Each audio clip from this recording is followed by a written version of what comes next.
Welcome to Just Us Friends and to our videos. This anagram is hopefully one that will give you a little extra encouragement or a little food for thought so that you can more fully actualize and move forward in becoming all that you are, living your life fully, and becoming your true self as fully as possible. I wanted to focus this month a little bit on self-sabotage in a way that so many people with so many gifts and talents and who have so much to offer end up sabotaging their life and maybe sabotaging relationships and sabotaging reaching their goals. Every one of us has at one time been a little kid, and of course that little kid is learning about the world and feeling fearful. It is not uncommon. In fact, most of us catapult back into that little kid many times during the day. So here we are, maybe our 20-something or 30-something or 60-something self who is supposedly handling the world just fine. And then a situation happens, a boss comes in and says something totally unexpected, or maybe our relationship partner who knows all of our buttons and knows how to take us back to being a infant who's fearing for love and safety in just a few words. Something happens and we are back being a little child who is uncertain or scared, or for those of you who have had trauma in your life, maybe even back in the middle of some kind of traumatic episode. A lot of you have heard about the pleasure loop that contributes to addictions with brains.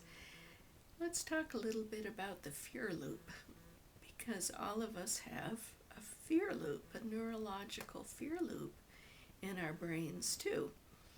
And if you have ever been around a tiny baby, or maybe 1 year old, and they're playing along quite happily, and then all of a sudden maybe somebody pops up around their buggy and starts making funny faces, and they're a scary person that they don't know, you'll see their little faces crinkle up, and first of all they're looking startled, and little by little they look around for somebody to support them and somebody to comfort them, and pretty soon they're screaming in panic. And the only way that they can come back to a state of equilibrium is most likely for mother to pick them up and comfort them and rock them and soothe them back into a state of balance. And it may be helping them see that this is not such a scary person, or it may be taking them away from the stimuli totally. We can activate our own fear loop just as quickly, even if we're 80 years old. That loop gets programmed into the neurology of the brain. We can little by little desensitize it if we know how it starts, what the stimuli is that sets it off, and how it escalates. Because for sure it's a biochemical escalation and it's a thought escalation. When that loop is triggered, a lot of times our thoughts are the ones that are like the thoughts of that tiny child. Here's a monster, here's a scary person, I can't get away, I can't find my security, I don't know what to do. I'm tiny and helpless. The way that they're soothed, hopefully, by a good mother, is to be comforted, to be rocked, to be spoken to gently, to be reassured, and to be gently brought back into a state of emotional and physiological biochemical balance.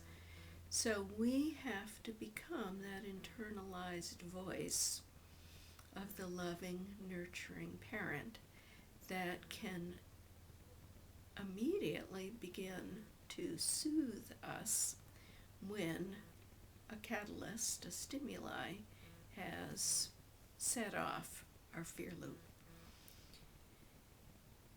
The only way this can happen is to become very mindful, very vigilant, to notice when stimuli happens that triggers our own very old, very primitive loops. The fear that for us was scary and may not have been scary for somebody else, but especially if we are somebody who had trauma as a child, those fear loops can get triggered very quickly and very easily. And we begin, as a child, to live in a dangerous world where we're protecting ourselves always from the next dangerous event that's going to upset our equilibrium. If that good mother is there, if other people are there to help us talk out our fear or to help soothe us, then we can integrate that process within ourselves. But many, many people don't learn that skill. So start now. First of all, as you go through your day, notice when your own fearful stimuli, the catalysts to your fear, arise. Very likely they arise more than anybody with your partner or other people that you're close to. They know how to stimulate your fear loop just about better than anybody. So pay attention and be grateful that they can push your buttons so that you know where they are. Then be aware of that tiny frightened child within you and be the voice of the kind, compassionate, soothing, healing mother or caregiver, and stay with that gentle voice until your body's back in balance, till your brain is back in balance, till your biochemistry is in balance.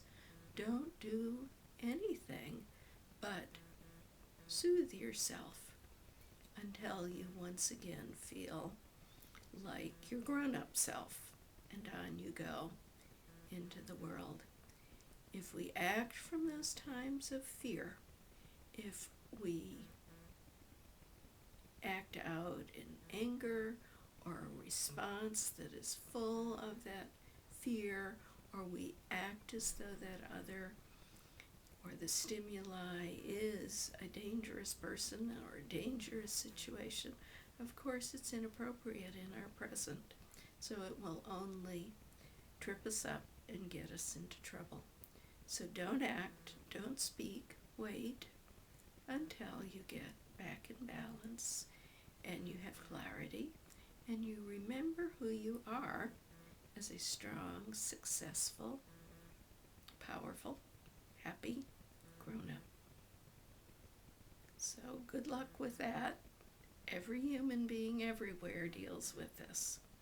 So be patient and take your time, and you'll have many more successes if you do this.